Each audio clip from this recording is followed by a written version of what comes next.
Այսօրվա Թուրքիայի ղեկավարը նա կոնստրուկտիվ անձնավորություն չէ։ Իհարկե խորամամբ դիվանագետ է, բայց իսլամիստ է,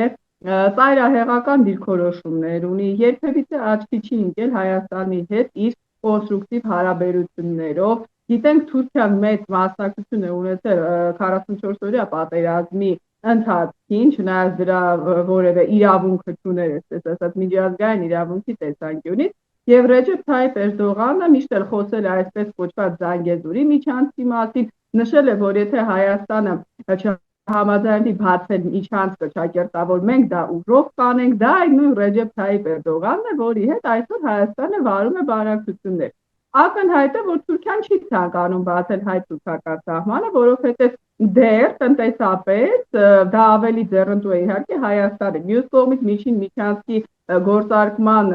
ուրեմն վերաբերյալ հայտարարություններից հետո Թուրքիան էլ իհարկե ունի տարածաշրջանում կոմունիկացիաների բացման ուրեմն հետ կապված իր շահերը։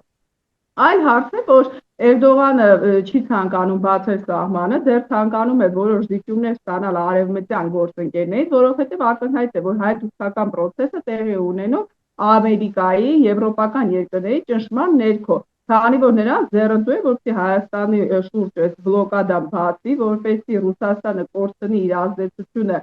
Հայաստանում, որպեսզի բացվեն Ռուսաստանի շրջանցող այլընտրանքային ճանապարհները, դրա համար ամերիկյան կողմը եւ Բայդենի վարչակազմը եւ փաստորեն Տրամպի իսկ եվրոպական երկրները մշտապես խոսել են, որ Թուրքիա-Հայաստան սահմանը պիտի բացվի։